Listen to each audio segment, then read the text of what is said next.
Welcome to genius mentors. Hello बच्चों, कैसे हैं आप सभी। क्लास 7 की ये बुक जिसका नाम है social and political life part 2, इसके चैप्टर नंबर 1 को हम समझ रहे हैं। चैप्टर 1 को हम कवर कर रहे हैं जिसका नाम है ऑन इक्वालिटी, यानी समानता पे हम ये चैप्टर पढ़ रहे हैं। इक्वालिटी क्या है, इनइक्वालिटी क्या है, कैसे कैसे इनइक्वालिटीज हमारे समाज में है, वो सारी चीज़ें हम पढ़ रहे हैं। और इसका लेक्चर नंबर 6 हम आज करेंगे। 5 लेक्चर्स ऑलरेडी लिए जा चुके हैं। हमने क्या क्या पढ़ा उस बारे में बात करने से पहले, जैसा हम हमेशा करते हैं, ये बुक आपको ओपन करनी है, उसके साथ साथ कॉपी पेन पेंसिल अपने साथ रखना है ताकि जहां जरूरत हो वहां चीजों को लिख सकें। इक्वालिटी को हमने पढ़ा, समानता को, असमानता को भी हमने पढ़ा। ये जो असमानता है या इनइक्वालिटी है, ये किस किस रीजन से हमारे समाज में हो सकती है, ये हमने जानने की कोशिश की। कांता से हमने कहानी को शुरू की, ओम प्रकाश वाल्मीकि के बाद अंसारीज तक हम पहुंचे और उसके बाद समझा कि जो इनइक्वालिटी है, ये जो असमानता है, ये सिर्फ गरीबी के कारण नहीं और बहुत रीजन से हो सकती है। क्या क्या रीजन थे, हमने क्या क्या देखा। सबसे पहला इकोनॉमिक बैकग्राउंड, या फिर जिसके हम कहेंगे पुअर और रिच, इस कारण असमानता हो सकती है। दूसरी कास्ट के हिसाब से, जाति आधारित। तीसरी रिलीजन के बेसिस पे, ठीक है। और जेंडर के हिसाब से, यानी मेल है या फीमेल है या थर्ड जेंडर है, कुछ भी हो सकता है, उस आधार पे भी हो सकती है। और भी बहुत सारे रीजन हो सकते हैं, ठीक है। ये कुछ रीजन हमें पता होने चाहिए जिसमें इनइक्वालिटी जिन कारणों से होती है। और इस इनइक्वालिटी के कारण होता क्या है, अगर किसी के साथ असमान व्यवहार हुआ है तो उससे फर्क क्या पड़ता है। उससे कहीं ना कहीं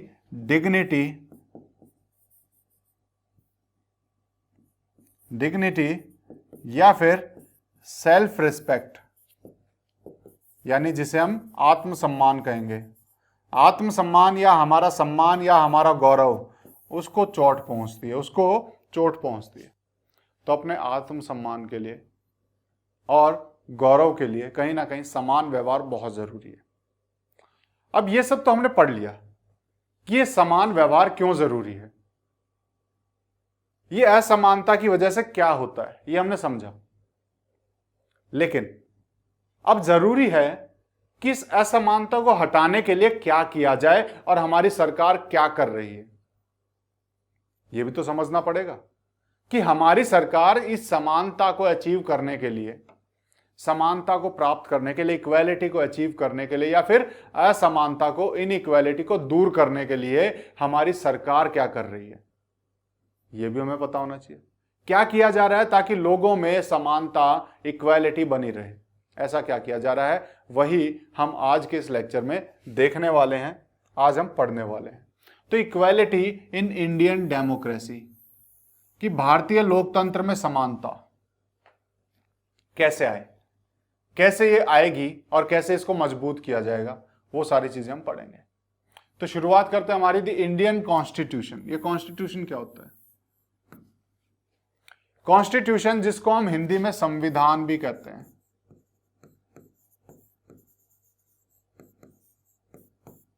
संविधान, जिसमें सारे कानून लिखे हुए, सारे इन द सेंस कि जो मुख्य कानून है जिसके आधार पर सारे कानून बनते हैं, वो सारी बातें लिखी हुई हैं जिस आधार पर सारे कानून बनते हैं। इसी में हमारे अधिकार भी लिखे हुए हैं कॉन्स्टिट्यूशन में, कि हमारे पास क्या क्या अधिकार हैं। समानता का अधिकार, इक्वालिटी, राइट टू इक्वालिटी, ये हमारे पास है। कहां लिखा है? संविधान में लिखा है।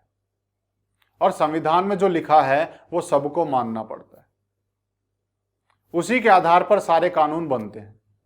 तो हमारा जो संविधान है, भारतीय संविधान है, रिकॉग्नाइज का मतलब क्या बताया था मैंने? पहचानना, और मानना भी इसी का एक मतलब है। क्या है? मानना, ठीक है, मानना, कि हमारा संविधान मानता है हर एक व्यक्ति को, एवरी पर्सन एज इक्वल, कि सब बराबर है। हमारा संविधान हर एक व्यक्ति को बराबर मानता है। संविधान जिसके हिसाब से पूरा भारत चलता है, वो संविधान हर व्यक्ति को बराबर मानता है, समान मानता है। वहां तो कहीं असमानता है नहीं।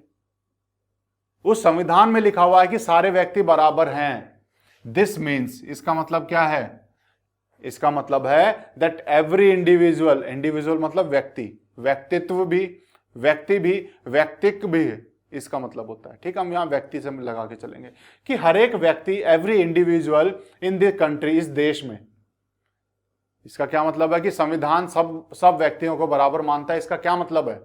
इसका मतलब है कि हर एक व्यक्ति हमारे देश में, इंक्लूडिंग मेल एंड फीमेल, चाहे वो मेल हो चाहे फीमेल हो, पर्सन फ्रॉम ऑल कास्ट, सभी जातियों से,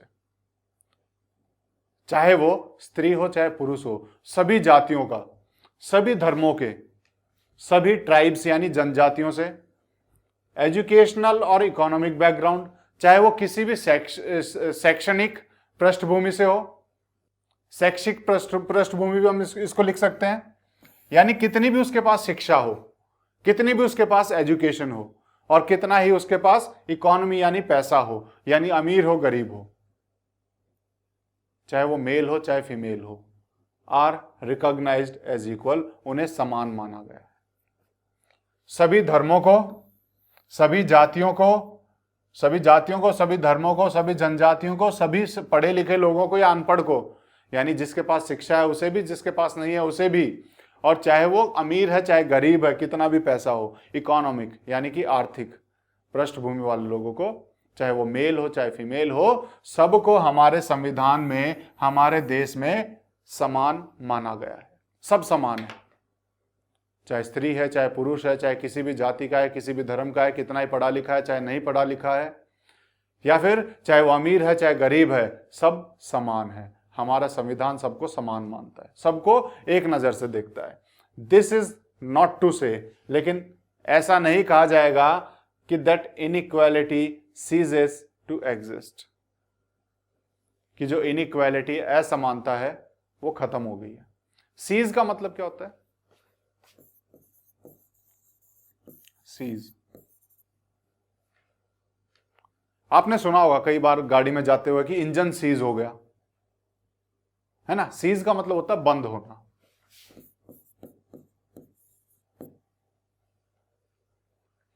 तो अगर हमारा संविधान सबको बराबर मानता है, इसका मतलब इससे यह नहीं कहा जा सकता कि जो असमानता है वो मौजूद होनी बंद हो गई है। यानी असमानता आज भी, इनइक्वालिटी आज भी हमारे समाज में है। संविधान में तो लिख दिया कि सब बराबर हैं, लेकिन अभी भी समाज में असमानता बनी हुई है, ये खत्म नहीं हुई है। ठीक है, इट डजंट, नहीं, ये खत्म नहीं हुई है। समानता खत्म नहीं हुई है, मतलब असमानता खत्म नहीं हुई है, यानी सब समान अभी भी नहीं है। बट एटलीस्ट, कि कम से कम, लेकिन कम से कम इन डेमोक्रेटिक इंडिया, की लोकतांत्रिक भारत में, द प्रिंसिपल, प्रिंसिपल क्या होता है? सिद्धांत।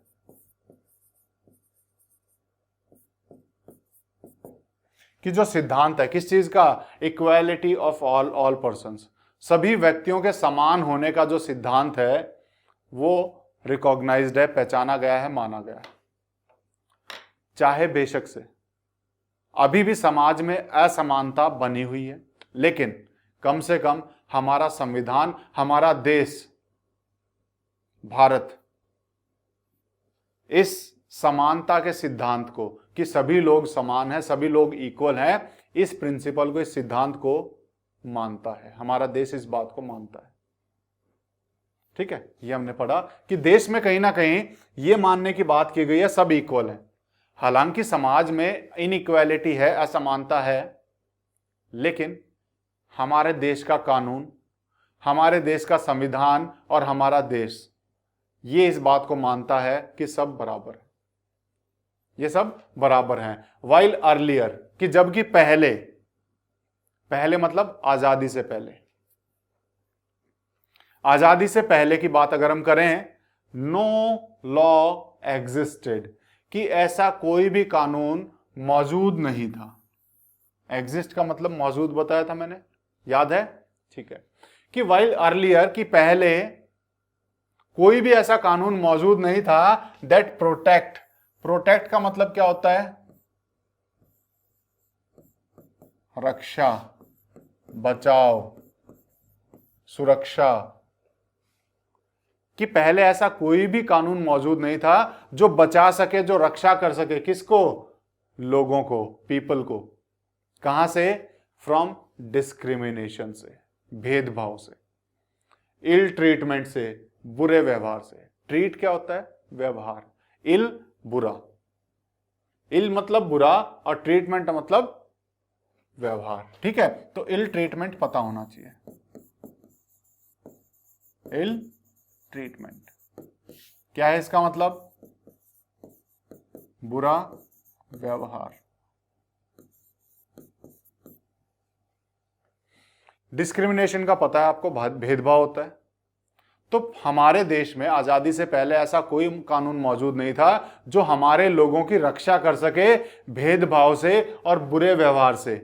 जो बुरा व्यवहार अंग्रेज हमारे साथ करते थे, जो भेदभाव अंग्रेज हमारे साथ करते थे, या उससे पहले राजा महाराजा हमारे साथ करते थे, बुरा व्यवहार जो करते थे, उससे बचाने के लिए हमारे पास कोई कानून नहीं था। लेकिन नाउ देयर आर सेवरल, लेकिन आज, अब ऐसे बहुत सारे हैं, ऐसे कानून बहुत सारे हैं, कई हैं, दैट वर्क टू सी, जो ऐसा कार्य करते हैं, देखते हैं दैट पीपल आर ट्रीटेड, कि लोगों के साथ जो व्यवहार है वो कैसे किया जा रहा है? विद डिग्निटी, सम्मान के साथ लोगों के साथ व्यवहार किया जा रहा है, एंड एज इक्वल, और उनको समान समझा जा रहा है। पहले ऐसा कोई कानून नहीं था कि लोगों को जो बचा सके इस भेदभाव से, इस बुरे व्यवहार से। लेकिन आज ऐसे बहुत सारे कानून हैं जो ये देखते हैं कि लोगों के साथ सम्मान के साथ व्यवहार किया जा रहा है और लोगों के साथ इक्वल भी व्यवहार किया जा रहा है, यानी सब लोगों को इक्वल समझा जा रहा है, बराबर समझा जा रहा है। आज ऐसे बहुत सारे कानून हैं।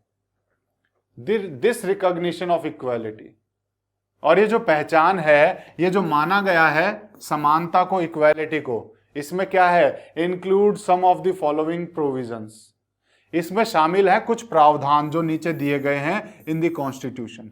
हमारे संविधान में, अभी हमने पढ़ा था थोड़ी देर पहले, कि हमारा संविधान रिकॉग्नाइज करता है कि हर एक आदमी इक्वल है। हमारे संविधान में लिखा हुआ है कि सब आदमी इक्वल हैं। तो हमारे संविधान में ऐसे कौन से प्रावधान हैं जो ये बताते हैं कि सब इक्वल हैं? तो हमारे संविधान में ये कुछ नीचे दिए गए प्रोविजंस हैं। प्रोविजन मतलब प्रावधान, कि ऐसे कुछ प्रावधान जो हमारे संविधान में लिखे गए हैं जो ये मानते हैं कि सभी पर्सन इक्वल हैं, वो कुछ हम यहां लिख के बता रहे हैं। हमारे संविधान में ये बातें लिखी हुई हैं। अब जो आगे बात चलेगी, पहला, फर्स्ट, पहली बात जो संविधान में लिखी हुई है क्या है? That every person is equal before the law, कि हर एक व्यक्ति, हर व्यक्ति इक्वल है, समान है। किसके सामने? लॉ के सामने, लॉ के पहले, यानी कि कानून के सामने। कानून के सामने हर एक व्यक्ति समान है। अगर कानून में कुछ लिखा है, चाहे वो प्रेसिडेंट हो, चाहे वो नौकर हो, सब बराबर है। कानून के सामने सब बराबर है। अगर किसी ने मर्डर किया है, चाहे वो कोई भी हो, उसको सजा मिलेगी, क्योंकि कानून की नजर में सब बराबर हैं। इसीलिए कानून की आंखों में पट्टी क्यों बंधी होती है? फिल्मों में देखा है ना, क्यों बंधी होती है? क्योंकि कानून आंखों से नहीं देखना चाहता कि कोई अमीर है, गरीब है, किस जाति से, किस धर्म से, नहीं। उसे इस चीज से कोई मतलब नहीं है कि कौन क्या है। वो सिर्फ देखता है कौन सही है और कौन गलत है। उसी के लिए उसने तराजू लिया हुआ है। सिर्फ गलत और सही को नापना, उसे देखना नहीं है कौन है, कि वो कौन है, कौन प्रेसिडेंट तो नहीं है। तो इसीलिए उसने आंखों पे पट्टी बांध ली कि मैं नहीं जानती कौन है, मुझे सिर्फ तोलना है कि तुम सही हो या गलत हो। अगर गलत हो तो सजा मिलेगी, सही हो तो ठीक है, तुम्हें कुछ नहीं होगा। तो इसीलिए कानून के आगे सब बराबर हैं, यह हमारे संविधान में लिखा है। यह हमारे संविधान में लिखा है। पहली बात तो यह लिखी है। तो यहां से पता लगता है कि हर एक व्यक्ति बराबर है, कि कानून के आगे तो सब बराबर है। अगर किसी ने चोरी की है चाहे वो कोई भी हो, उसे सजा मिलेगी, चाहे वो अमीर हो चाहे गरीब हो। अगर चोरी नहीं की हो, चाहे वो गरीब हो चाहे अमीर हो, उसे सजा नहीं मिलेगी। तो कानून के आगे सब बराबर हैं। अब अगला देख लेते हैं, इसका मतलब क्या है, व्हाट दिस मीन्स, कि कानून के आगे सब बराबर हैं, इसका क्या मतलब है? इज दैट एवरी पर्सन, की हर एक व्यक्ति, from president of the country, कि प्रेसिडेंट ऑफ कंट्री से लेके, हमारे देश के राष्ट्रपति से लेके कांता तक, टू कांता, जो कि एक डोमेस्टिक वर्कर है, यानी घर में काम करती है, राष्ट्रपति से लेके कांता तक, has to obey the same laws, उन सब को पालन करने पड़ते हैं सेम लॉज। वही कानून प्रेसिडेंट भी पालन करता है और उसी कानून का कांता को भी करना पड़ता है। अगर बिना हेलमेट के प्रेसिडेंट बाइक पे जाएंगे तो उनका भी चालान होगा, और कांता जाएगी तो कांता का भी चालान होगा। यानी कानून की नजर में सब बराबर है, कानून की नजर में सब बराबर है। कानून ये नहीं देखता कि कोई बड़ा है या छोटा है, तो यहां पर सभी व्यक्ति बराबर हैं कानून की नजर में। तो पहली चीज तो ये लिखी है संविधान में। और क्या लिखा है हमारे संविधान में, देख लेते हैं। सेकंड, दूसरी बात, नो पर्सन, की कोई भी आदमी कैन बी डिस्क्रिमिनेटेड अगेंस्ट, किसी के भी खिलाफ भेदभाव नहीं किया जा सकता। कोई भी आदमी हो, उसके खिलाफ भेदभाव, अगेंस्ट मतलब खिलाफ, डिस्क्रिमिनेशन मतलब भेदभाव, किसी भी आदमी के खिलाफ भेदभाव नहीं किया जा सकता। नो लिखा हुआ है। ऑन द बेसिस ऑफ, किस आधार पे? इस आधार पे, उनके धर्म के आधार पे। इस आधार पे हम भेदभाव नहीं करेंगे कि तुम हिंदू हो, मुस्लिम हो, सिख हो, जैन हो, ईसाई हो, मतलब कोई मतलब नहीं है। इस आधार पे हम भेदभाव नहीं कर सकते। रेस के आधार पे, किस वंश से है, किस रेस का है, किस कास्ट, किस जाति से है, इस आधार पे भेदभाव नहीं कर सकते। प्लेस ऑफ बर्थ, उसका जन्म कहां हुआ है, ऐसा नहीं है कि दिल्ली में जन्मा है तो उसे कुछ और दे देंगे हम, नहीं, सब बराबर है, उनके खिलाफ भेदभाव नहीं करेंगे, चाहे वो दिल्ली में जन्मा हो चाहे तमिलनाडु में जन्मा हो, हम भेदभाव नहीं करेंगे। और वेदर दे आर फीमेल और मेल, कि चाहे वो मेल हो फीमेल हो, उनके खिलाफ भेदभाव नहीं हो सकता। इन आधार पे भेदभाव नहीं किया जा सकता।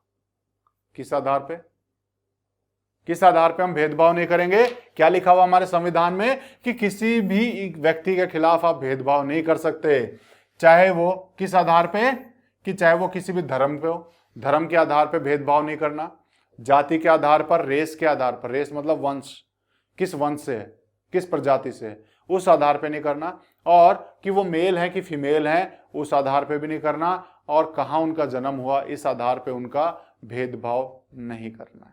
किसी भी व्यक्ति के साथ भेदभाव नहीं किया जा सकता, हमारे संविधान में लिखा है। और क्या लिखा है? थर्ड, तीसरी बात जो हमारे संविधान में लिखी है, क्या लिखी है? एवरी पर्सन, कि हर एक व्यक्ति, हैज एक्सेस, एक्सेस क्या होता है? पहुंच,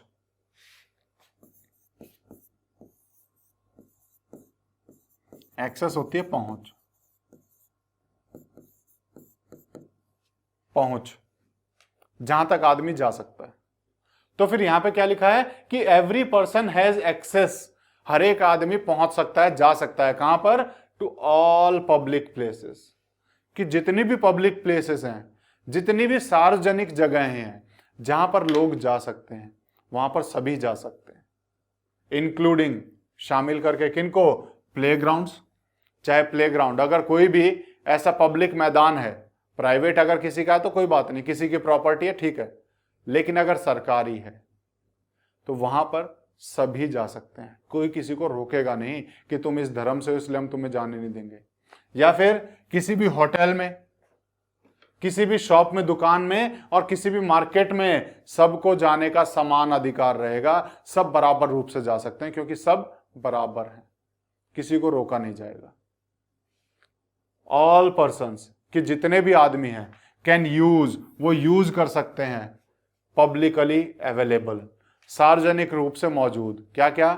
वेल, चाहे कुएं हो, जो सार्वजनिक, किसी के घर में कुआं है वो नहीं, जो सरकारी कुआं, जो सबका है, उस कुएं पे हर एक व्यक्ति जा सकता है, उस रोड पे हर एक व्यक्ति जा सकता है जो सरकार के द्वारा बनाई गई है। एंड बेदिंग घाट्स या फिर बाथिंग घाट्स, नहाने के जो घाट हैं नहर किनारे, सब गांव में जो तालाब होते हैं उसके किनारे, ऐसे नहाने के जो घाट बने हुए हैं, यहाँ पे हर व्यक्ति को इजाजत है जाने की, कोई किसी को रोकेगा नहीं। तो यहाँ पर भी सारे व्यक्ति बराबर हैं, यानी सब लोग सब जगह बराबर रूप से जा सकते हैं, कोई किसी को रोकेगा नहीं। ये हमारे संविधान में लिखा हुआ है कि सब बराबर हैं, सब कहीं भी जा सकते हैं। फोर्थ और चौथा हमारे संविधान में क्या लिखा है? अनटचेबिलिटी। अनटचेबिलिटी को हम छुआछूत भी बोलते हैं, अस्पृश्यता भी बोलते हैं। अस्पृश्यता भी बोलते हैं या छुआछूत भी बोलते हैं। इसको क्या किया गया है? एबॉलिश किया गया है। एबॉलिश का मतलब होता है समाप्त करना, खत्म करना। अनटचेबिलिटी को खत्म कर दिया, छुआछूत को खत्म कर दिया। पहले कुछ लोगों को अछूत माना जाता था कि ये किसी को टच करेंगे तो वो भी गंदा हो जाएगा, तो ये सिस्टम ही खत्म कर दिया कि ये सिस्टम ही हटाओ, कोई अछूत नहीं है, सब अच्छे हैं, सब पवित्र हैं। तो ये खत्म कर दिया कि कोई भी अनटचेबिलिटी को मानेगा नहीं, कोई भी अछूत छुआछूत को मानेगा नहीं, सब बराबर हैं, सब व्यक्ति एक जैसे हैं, कोई अछूत नहीं होता। ये हमारे संविधान में लिखा है। तो इतनी सारी बातें हमारे संविधान में लिखी हैं। लॉ के आगे सब बराबर हैं। उसके बाद दूसरा लिखा कि किसी के भी खिलाफ भेदभाव नहीं किया जा सकता, धर्म जाति स्त्री पुरुष आधार पर। और उसके बाद लिखा कि जो पब्लिक प्लेसेस हैं, सार्वजनिक जगह हैं, वो सबके लिए खुले रहेंगे, चाहे कोई भी व्यक्ति हो, कोई भी वहां जा सकता है, सब बराबर हैं। और चौथा क्या बोला कि अनटचेबिलिटी, जो छुआछूत था, अस्पृश्यता थी, इसको खत्म कर रहे हैं कि आज से इसे कोई नहीं मानेगा। तो इस तरीके से हमारे संविधान में बराबर, इक्वालिटी की, समानता की बात की गई है। यह हमारे पार्लियामेंट का फोटो है, संसद का फोटो है, दी पार्लियामेंट। अगर आपने कभी देखा हो, टीवी में न्यूज देखते हो, देखना शुरू करो, बहुत सारी चीजें आपको पता लगेंगी। यह हमारी संसद का फोटो है। और संसद क्या है? कॉर्नर स्टोन है। कॉर्नर स्टोन क्या होता है? आधारशिला या फिर आधार स्तंभ। आधार स्तंभ, ये पार्लियामेंट, ये संसद आधार स्तंभ है। किसका? ऑफ आवर डेमोक्रेसी, हमारे लोकतंत्र का। ये संसद हमारे लोकतंत्र का आधार स्तंभ है। इस संसद के बिना कोई लोकतंत्र नहीं है। क्यों है? क्योंकि यहां पर कौन है? We are represented in it. यहां पर हमारा प्रतिनिधित्व होता है। यहां पर हमारे द्वारा चुने हुए, थ्रू आवर इलेक्टेड रिप्रेजेंटेटिव, हमारे द्वारा चुने हुए प्रतिनिधि यहां जाके बैठते हैं और हमारे लिए डिसीजन लेते हैं। यानी हम जिन्हें चुनते हैं वो यहां जाते हैं। तो इसीलिए हमारी डेमोक्रेसी का, हमारे लोकतंत्र का ये आधार स्तंभ है। इसीलिए फोटो देखो, फोटो दिखाई दे रहा है, यहां पर बोला गया है कि सभी लोग बराबर हैं और सभी लोगों के हाथ में हमारा संसद है। इसीलिए सभी लोगों ने तो उठाया हुआ है। ये देखो, यहां पे आदमी बने हुए जो संसद को उठाया हुआ है, यानी यहां पर ये सब लोगों से मिलके बनी है, सब लोग बराबर हैं। ये भी यहां पर चीज दिखाई गई है। ठीक है, समझ में आई चीजें? चलो, और अब सरकार, हमने ये तो पढ़ लिया हमारे संविधान में क्या क्या लिखा हुआ है। ये संविधान को मानता कौन है? संविधान को मानना सभी को है, चाहे कोई भी हो, चाहे सरकार है, चाहे व्यक्ति है, सब संविधान को मानते हैं। चाहे न्यायालय यानी कोर्ट्स हैं, वो भी संविधान को मानते हैं।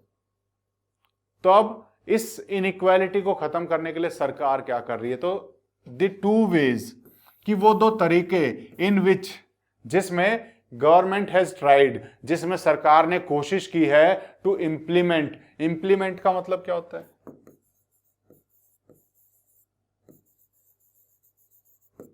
इंप्लीमेंट होता है कोशिश। क्या होता है? कोशिश। ठीक है, तो ये दो तरीके जिसमें सरकार ने कोशिश की है लागू करने की। क्या लागू करने की? इक्वालिटी, समानता को।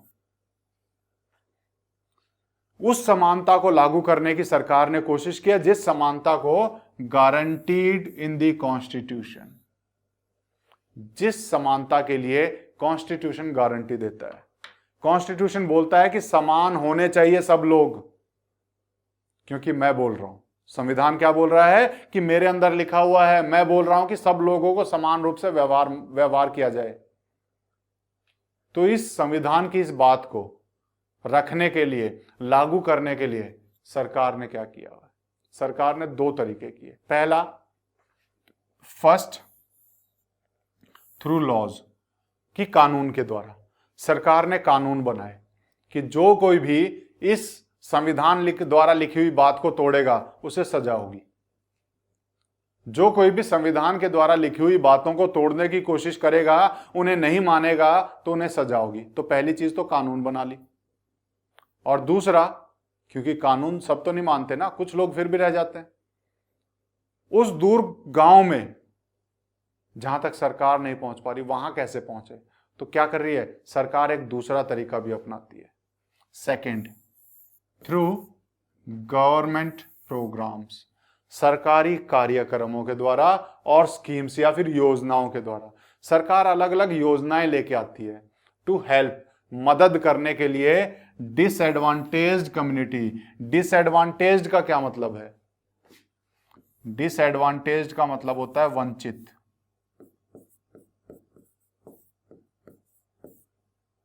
ठीक है, वंचित। यहां पर बिंदी आएगी, मैंने गलत लगाई है यहां पर, वंचित। तो ये वंचित समुदाय जो है, वंचित क्या हुआ? जिन्हें किसी चीज से दूर रखा गया, जिन्हें किसी चीज की कमी है। तो उन समुदाय, उन सोसाइटीज में जहां पर चीजों की कमी है, जहां पर कुछ चीजें नहीं पहुंच पाती हैं, वो है वंचित समुदाय, जिन्हें किसी चीज से दूर रखा गया है। जैसे सबके पास क्या होनी चाहिए? डिग्निटी। और किसी को अगर उस डिग्निटी से दूर रखा जाए तो मैं क्या उसे कहूंगा? डिसएडवांटेज, क्योंकि उसे डिग्निटी से दूर रखा गया है, तो वो डिसएडवांटेज्ड है, वो वंचित है डिग्निटी से। तो इस तरह की जो डिसएडवांटेज कम्युनिटीज हैं, इस तरह के जो वंचित समुदाय हैं, उनकी हेल्प करने के लिए, उनकी मदद करने के लिए सरकार कई तरह के प्रोग्राम लेके आती है, कार्यक्रम लेके आती है, या फिर योजनाएं लेके आती है।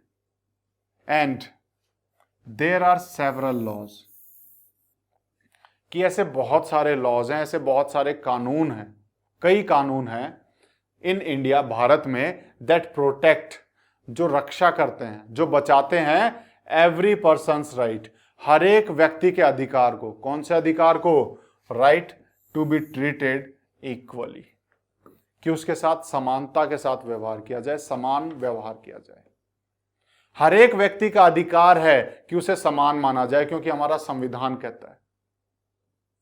और इसको लागू करने के लिए सरकार कई सारे कानून बना चुकी है, कई सारे कानून लेके आई है कि लोगों का अधिकार है, और लोगों के इस अधिकार की सुरक्षा, कि उसके साथ समान रूप से व्यवहार हो, उसके इस अधिकार की सुरक्षा के लिए सरकार कानून लेके आती है, कई सारे कानून बनाती है। तो इस तरह के कई सारे कानून हैं इंडिया में जो लोगों की सुरक्षा करते हैं, ताकि उनके साथ व्यवहार हो, उनके उस अधिकार की सुरक्षा करते हैं, समानता का जो अधिकार उनका है, तो उसकी सुरक्षा की जाती है।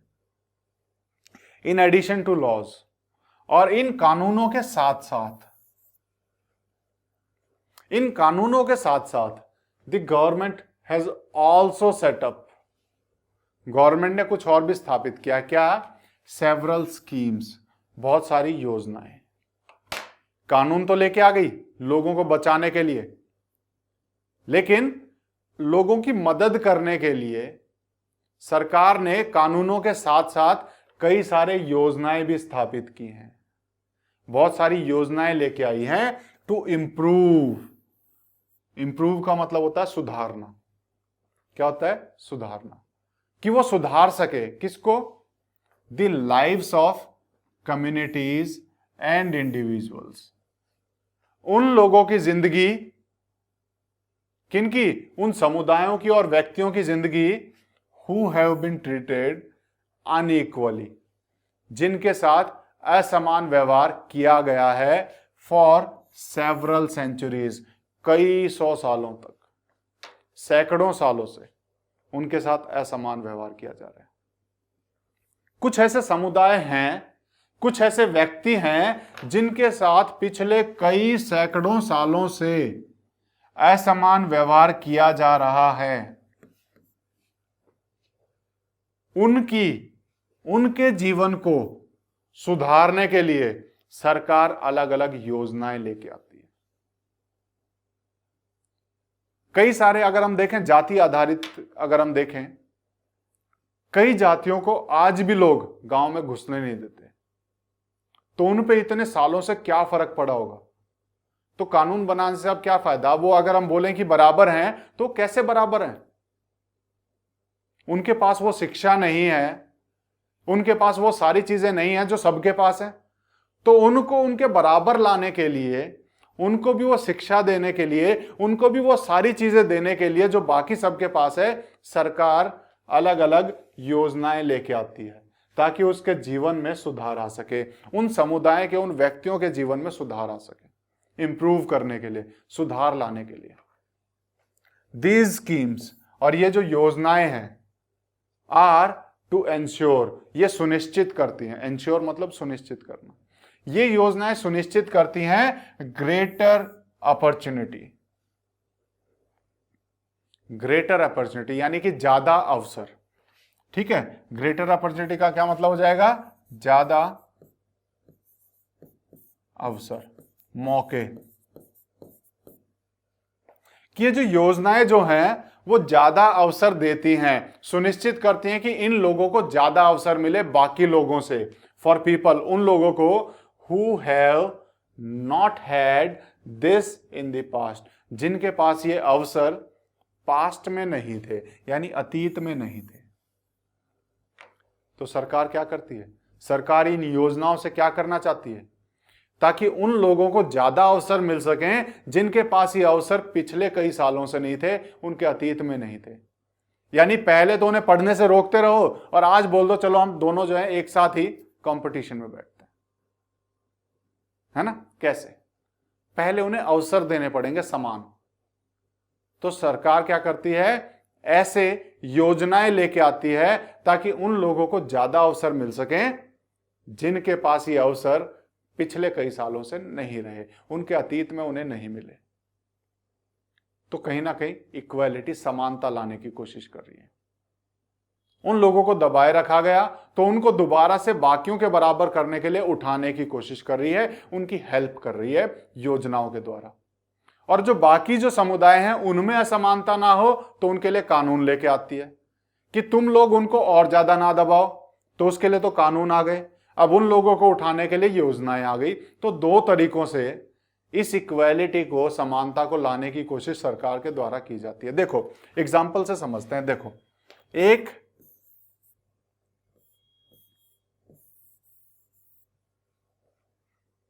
ये दो, मान लो कि कोई भी चीज है, लाइन है कि मैंने दो लाइनें खींची 1 और 2, बड़ी कौन सी है 2। मुझे इन्हें इक्वल करना है तो दो तरीके हैं, पहला कि मैं इसको मना करूं कि तुम इसको बढ़ने से नहीं रोकोगे, इसको बढ़ने दो, तो ये तो हो गया कानून लेके आना कि मैंने इसको मना किया है कि तुम इसको बढ़ने से नहीं रोकोगे, तो मैं कानून लेके आके इसको मना कर दिया। दूसरा तरीका, ये तो बना ही रहेगा, ये कानून तो रहेगा ही रहेगा, उसके साथ साथ अब ये इतना अंतर है, इतना अंतर पूरा कैसे करें, तो इसकी मदद करूंगा, यहां से हाथ से पकड़ के इसको खींचूंगा, ठीक है, इसकी मदद करूंगा कि तुम जो है थोड़ा सा ऊपर आ जाओ ताकि तुम इसके बराबर हो सको। तो ये मैंने एक योजना लेके आया कि चलो मैं तुम्हें खींचता हूं।